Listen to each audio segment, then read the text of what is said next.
നമസ്കാരം. ഞങ്ങളുടെ beautiful Canadian country സൈഡിലോട്ട് വീണ്ടും എല്ലാവർക്കും സ്വാഗതം.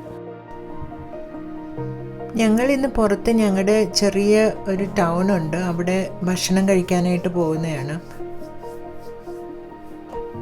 നല്ല മഞ്ഞുണ്ടായിരുന്നു, നല്ല തണുപ്പും.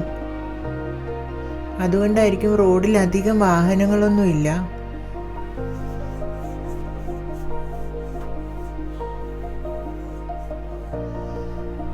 പിന്നെ ഒരു കാര്യം ശ്രദ്ധിച്ചാൽ ഇവിടെ മനുഷ്യരെ ഒന്നും റോഡ് സൈഡിൽ കാണാൻ പറ്റില്ല. എല്ലാവരും ഏതെങ്കിലും വാഹനത്തിനകത്തോ ബിൽഡിങ്ങിനകത്തോ ഒക്കെ ആയിരിക്കും. തണുപ്പ് കാരണം ആരും അങ്ങനെ പുറത്തിറങ്ങി നിൽക്കത്തൊന്നുമില്ല.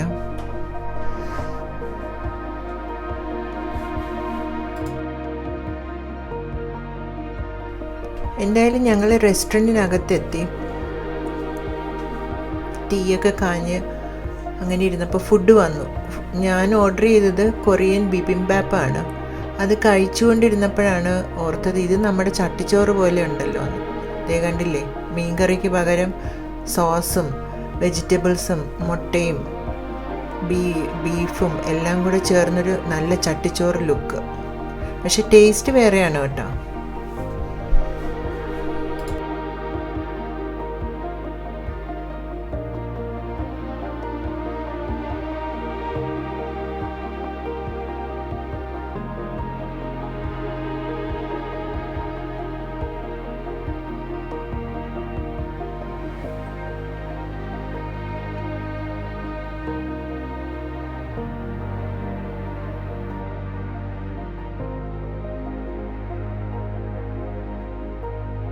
അപ്പം ഞാൻ ഇന്ന് ആ റെസ്റ്റോറൻറ്റിൽ കഴിച്ച ഒരു ഡിഷാണ് ഇവിടെ ഉണ്ടാക്കാൻ പോകുന്നത്. കൊറിയൻ ബിബിംബാപ്പ് അല്ലെങ്കിൽ കൊറിയൻ ചട്ടിച്ചോറ്. വളരെ ഈസിയാണ് അത് ഉണ്ടാക്കാൻ. പിന്നെ ഈ സോസ് ചൈനീസ് ഡിഷസൊക്കെ കഴിച്ച് ശീലമുള്ളവർക്ക് ഇഷ്ടപ്പെടും. അതിൻ്റെ സോസാണ് അതിൻ്റെ ടേസ്റ്റ് തരുന്ന ഒരു സാധനം. അപ്പം നമുക്ക് വേഗം പോയി അത് ഉണ്ടാക്കി നോക്കാം.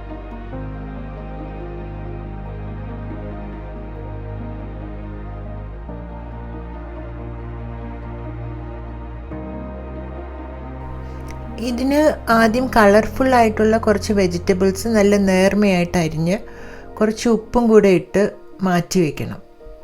ഇവിടെ ഞാൻ ക്യാരറ്റും സുക്കീനിയും റാഡിഷും ബീട്രൂട്ടും ആണ് എടുത്തിരിക്കുന്നത്.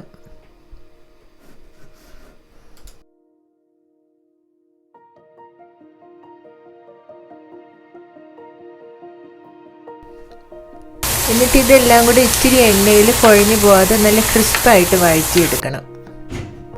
അത് കഴിഞ്ഞ് ബീൻസ് സ്പ്രൗട്ട്സും കുറച്ച് സ്പിനച്ചും ഒന്ന് തിളച്ച് വെള്ളത്തിലൊരു 30 സെക്കൻഡ് ഇട്ട് അതും ഒന്നെടുക്കണം. വെള്ളത്തിൽ ഉപ്പിടാൻ മറക്കരുതേ. ഇനി ചിക്കനോ ബീഫോ എന്തെങ്കിലും ഒരു മീറ്റ് ഇതുപോലെ നേർമയായിട്ട് അരിഞ്ഞിട്ട് നമ്മുടെ വെജിറ്റബിൾസ് പോലെ തീപ്പട്ടിക്കൊള്ളി പോലെ അതും അരിഞ്ഞെടുക്കണം. വളരെ നേർമയായിട്ടാണ് ഞാൻ അരിഞ്ഞത്, എന്നാലേ പെട്ടെന്ന് വെന്ത് കിട്ടുള്ളൂ. ഇനി അതിലോട്ട് ഇച്ചിരി സോയ് സോസും ഇച്ചിരി ചില്ലി സോസും ഇത്തിരി കുരുമുളക് പൊടിയും ഉപ്പും എല്ലാം കൂടെ ചേർത്ത് മിക്സ് ചെയ്ത് വയ്ക്കാം. ഇനി ചൂടായ പാനിൽ ഇച്ചിരി എണ്ണ ഒഴിച്ചിട്ട് ഒന്ന് സ്റ്റർ ഫ്രൈ ചെയ്തെടുക്കാം. ഇത് പെട്ടെന്ന് വേവും, ഒരു 3-4 മിനിറ്റ് കൊണ്ട് ഇത് വെന്ത് കിട്ടും.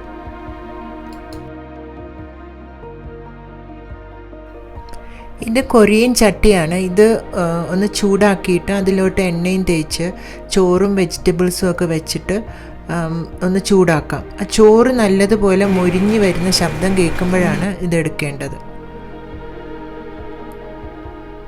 മീറ്റും ഒരു മുട്ട ബുൾസായും കൂടെ അതിൻ്റെ മുകളിൽ വെച്ച് കൊടുക്കാം. ഇതിൽ ഉപയോഗിക്കുന്ന ചില്ലി പേസ്റ്റാണിത്. ഗോച്ചുജാങ് എന്നാണ് അതിൻ്റെ പേര്. എന്തോ ഫെർമെൻറ്റ് ചെയ്ത റൈസൊക്കെ വെച്ച് ചില്ലി പേസ്റ്റൊക്കെ വെച്ച് ഉണ്ടാക്കുന്നതാണ്. അതിൽ നമുക്ക് ഇച്ചിരി ചിക്കൻ സ്റ്റോക്കും ഇച്ചിരി സോയ് സോസും കൂടി ഒഴിച്ച് മിക്സ് ചെയ്യാം.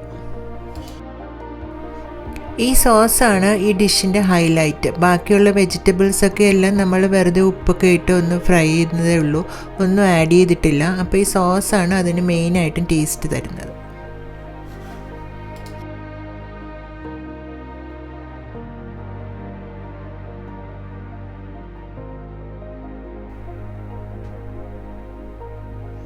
ഇത് കഴിക്കുന്നത് ആ ബുൾസൈ നല്ലതുപോലെ പൊട്ടിച്ച് അതിലോട്ട് ഒഴിച്ചിട്ട് എല്ലാം കൂടെ മിക്സ് ചെയ്ത്, ചോറും വെജിറ്റബിൾസും മീറ്റും എഗ്ഗും എല്ലാം കൂടെ മിക്സ് ചെയ്ത് ആണ് കഴിക്കുന്നത്. ആ സോസും കൂടെ ആയിട്ട് മിക്സ് ചെയ്ത് വരുമ്പം നല്ല ടേസ്റ്റാണ്. ഈ സ്റ്റോൺ പോട്ട് ചൂടാക്കി കഴിഞ്ഞാൽ നമ്മൾ ഭക്ഷണം കഴിച്ച് കഴിയുന്നത് വരെയും അതിൽ ചൂട് നിൽക്കും.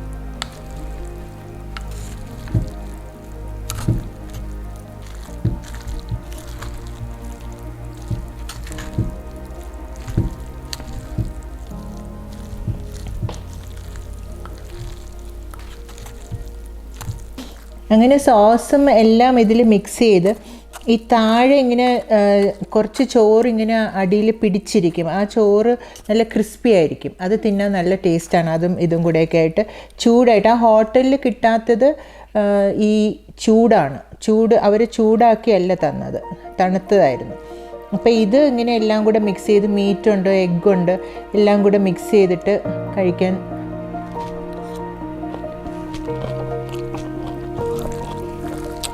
ശരിക്കും പറഞ്ഞാൽ ചോറും വെജിറ്റബിൾസും ആണ്. പിന്നെ അതിൻ്റെ ടേസ്റ്റ് എന്ന് പറയുന്നത് ഈ സോസാണ്.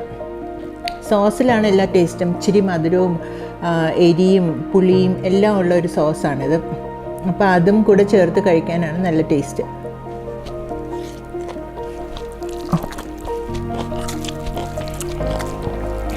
വീട്ടിൽ ബാക്കിയുള്ള വെജിറ്റബിൾസ് വെച്ചിട്ടാണ് അവരിത് ഉണ്ടാക്കുന്നത്. നമുക്ക് എന്ത് വേണമെങ്കിലും ഇത് സോസ് ഏഷ്യൻ മാർക്കറ്റിലൊക്കെ കിട്ടും. അപ്പോൾ ഇനി അടുത്തൊരു എപ്പിസോഡിൽ വീണ്ടും കാണുന്നത് വരെ bye, take care, God bless.